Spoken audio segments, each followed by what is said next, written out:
Atlantic মহাসাগরের নীল জলরাশির মধ্যে ছড়িয়ে থাকা একগুচ্ছ আগ্নেয়দ্বীপ। কদিন আগেও খুব বেশি মানুষ দেশটির নাম জানতেন না। তবে বিশ্বকাপ ফুটবলের সুবাদে দেশটি আলোচনায় এসেছে। ফুটবলারদের ক্রীড়া নৈপুণ্যে দেশটি সম্পর্কে আগ্রহ বেড়েছে মানুষের। কেপ ভার্দের আয়তন মাত্র ৪,০০০ বর্গ কিলোমিটারের কিছু বেশি, অর্থাৎ আয়তনে বাংলাদেশের নোয়াখালী জেলার চেয়েও ছোট এই দেশটি। জনসংখ্যা প্রায় ৬ লাখ। কিন্তু শিক্ষা, গণতন্ত্র, মানব উন্নয়ন এবং রাজনৈতিক স্থিতিশীলতার ক্ষেত্রে দেশটি আফ্রিকার অনেক বড় রাষ্ট্রের চেয়েও এগিয়ে। বিশ্বব্যাংকের সর্বশেষ পরিসংখ্যান অনুযায়ী কেপ ভার্দের মাথাপিছু আয় $৫,১৯৩ মার্কিন। দেশটির জনসংখ্যার ৮০%-রও বেশি খ্রিস্টান, অন্যদের মধ্যে ২% মতো মুসলমান আছে।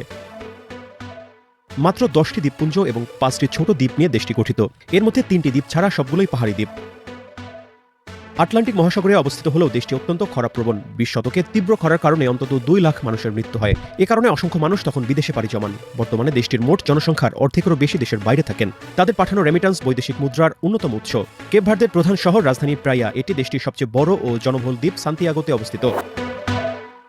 পঞ্চদশ শতকের মাঝামাঝি সময়ে পর্তুগিজ নাবিকেরা কেপ ভার্দে দ্বীপপুঞ্জ আবিষ্কার করেন। সে সময় দ্বীপগুলোয় কোনো স্থায়ী মানব বসতি ছিল না। এরপর পর্তুগাল দ্রুত দ্বীপগুলোকে নিজেদের উপনিবেশে পরিণত করে। পরবর্তী প্রায় ৫০০ বছর কেপ ভার্দে পর্তুগিজ শাসনের অধীনে ছিল।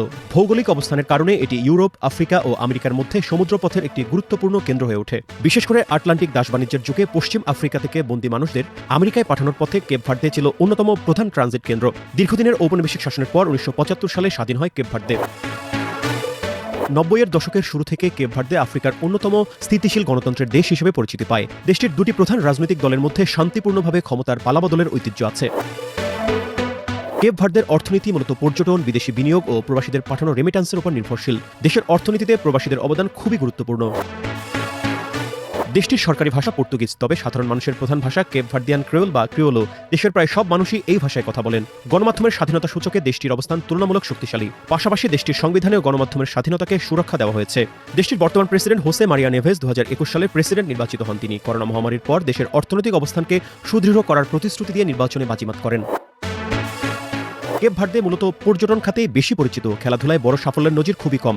২০২৪ প্যারিস অলিম্পিকে বক্সার ডেভিদ দে পিনা দেশের ইতিহাসে প্রথম অলিম্পিক পদক এনে দেন। সম্প্রতি প্রথমবারের মতো বিশ্বকাপের মূল পর্বে জায়গা করে নিয়ে দেশটি ফুটবল দল ইতিহাস গড়েছে। এই সাফল্যকে জাতির জন্য এক অবিস্মরণীয় মাইলফলক হিসেবে উদযাপন করা হচ্ছে।